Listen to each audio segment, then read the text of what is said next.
हाँ जी गाइस, हम आज आए हुए हैं कोट बिठन दरियाए सिंध। ये मेरी भतीजी और एक भांजी और एक भांजा है साथ। इनको भी टूर करवाना था आज, तो मैंने कहा चलो चलते हैं, आपको टूर करवाते हैं। कश्ती पे बैठ गए, अभी स्टार्ट नहीं हुई कश्ती, क्योंकि वो और लोगों का भी इंतज़ार कर रहे हैं। शायद हो सकता है कि वो हमें ही सिर्फ झूला दिलवा दें।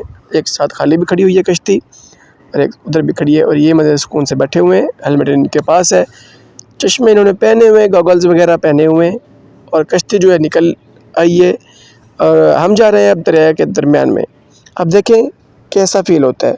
बच्चे तो खुशी से जो है ना पागल हो रहे हैं, और मुझे थोड़ा सा डर भी लग रहा है, क्योंकि कश्ती में पहली बार बैठ रहा हूँ, तो ज़ाहिर सी बात है जो कश्ती है उसमें डर लगता है। दरिया देखें बिल्कुल दरमियान में आ गए हैं। अभी हमने फिर वापस भी जाना है, लेकिन अभी जो है ना मेरी तो कापें टांग रही हैं। बच्चे तो खुश हो रहे हैं, लेकिन मेरी कापें टांग रही हैं। बहुत इंजॉय तो कर रहे हैं। देखिए ये मेरा भांजा है, ये मेरी भांजी भी साथ बैठी हुई है, और जो है ये इंजॉय कर रहे हैं। ये देखें, ये भतीजी मेरी सुकून से बैठी हुई है, कोई डर नहीं लग रहा है इनको, लेकिन मुझे तो खौफ आ रहा है। दरिया देखें, दूर दूर तक जो है ना कुछ नज़र नहीं आता, पानी पानी नज़र आ रहा है। लड़ियाँ भी लगाई हुई हैं, कश्ती जो है अच्छी डेकोरेशन की हुई है कश्ती की उसने।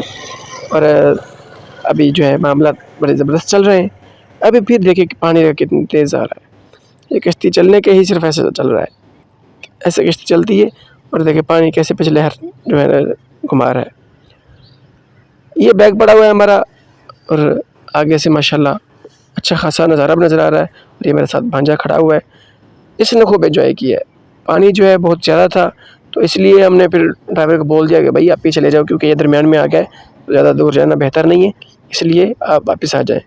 तो उसने भी कह दिया कि ठीक है, अगर आप कहते हो तो हम वापस चले जाते हैं, क्योंकि मैं नहीं चाहता था कि इतना ज़्यादा दूर चले जाएँगे, बीच रास्ते में खड़े हो जाएँ। अगले व्लॉग के लिए कल इंशाल्लाह फिर दोबारा हाज़िर होंगे। आज का व्लॉग यहीं एंड करते हैं।